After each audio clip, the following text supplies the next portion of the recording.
Hi, my name's Collin O'Mara. I'm President and CEO of the National Wildlife Federation. I'm coming to you from a very rainy Rock Creek Park today, just outside of DC. I'm here to talk to you about natural solutions, which I think are one of the most important ways we're going to fight climate change. It's important for wildlife, it's important for rural economies, and frankly, it's important for all of our future. So when a lot of people think about climate change, they start thinking about technology. They start thinking about things like renewable energy or nuclear energy or carbon capture technologies or kind of electric vehicles, kind of these technologies of the future. But many of the greatest solutions that we can face are actually the things that are all around us, nature.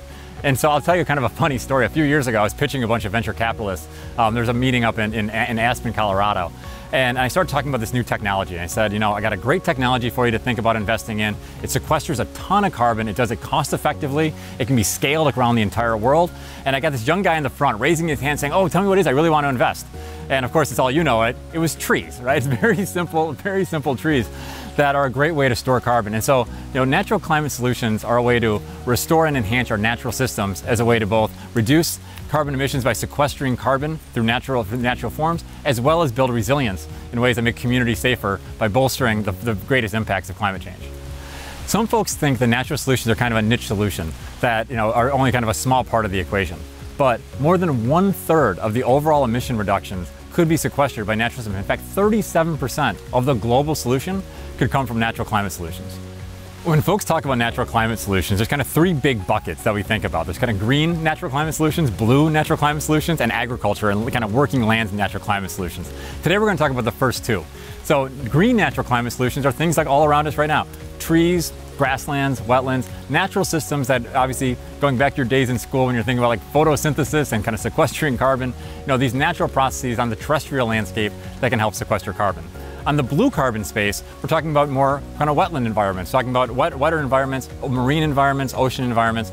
There's a huge amount for coral systems, for reef systems that absorb a ton of carbon.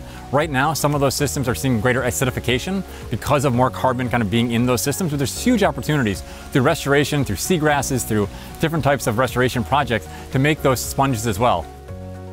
So today we're talking a lot about how natural climate solutions can sequester a lot of carbon. But natural climate solutions are also one of the best ways to reduce the impacts of climate events that we see.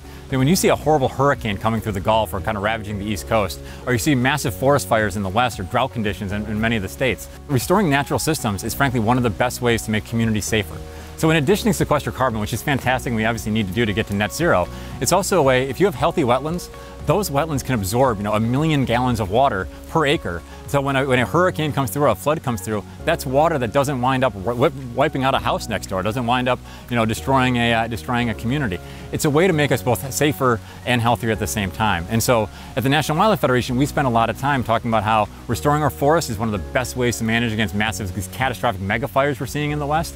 Restoring our grasslands and wetlands is a way to reduce flooding and making sure you have that natural sponge. So you're making sure that we're doing everything we can to protect communities, and at the same time you get great wildlife benefits. So as the wildlife guy, it's great habitat for critters and folks who like to hunt and fish. It's fantastic. So it really is a big win-win. So natural climate solutions are the ultimate win-win-win. Now what do I mean by that? The first win is on the environmental side. The idea of having healthier natural systems, more place for us to enjoy the outdoors, healthier wildlife populations, more resilient communities, just cleaner air, cleaner water, cleaner soils. Obviously huge wins on the environmental side. There's also huge economic ones. When you think about rural economies, places that haven't had the same level of investment over previous decades, places where we need to create jobs, places where if we had more folks working in our forests, working on agricultural lands, enjoying the outdoor recreation economy, creating better habitat so there's more opportunities to go hunt and fish and hike and kayak. These are all things that drive massive numbers of jobs. So the outdoor economy in this country right now supports about 7.6 million jobs. And that doesn't include the tens of millions of jobs in agriculture and forestry. And so having healthier natural systems is really going to be critical to building a robust national economy. We're talking about recovering from the pandemic. Now, the third big benefit, and this is one of my favorites, is that it's incredibly bipartisan. Who's against restoring natural resources, right? Who's against having healthier trees and kind of healthy wetlands? This is one of those areas where Congress can come together. We saw this last year with the Great American Outdoors Act, where folks invested. We're seeing it right now with the Growing Climate Solutions Act that's got broad bipartisan support.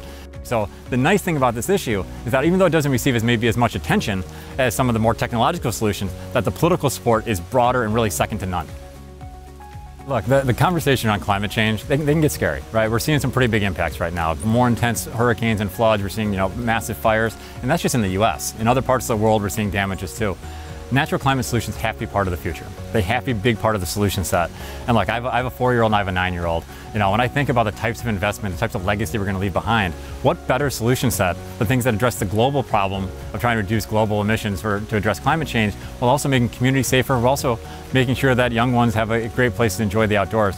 I'd argue that there's no policy area that needs your help more than working on natural climate solutions. It's one of the ones, as I said, great for the environment, great for the economy, great for bipartisanship, but it needs more attention. And so I'd encourage all of you to work with ACC to make sure that this is one of the big solutions that shows how America is going to lead, not just here at home, but around the globe.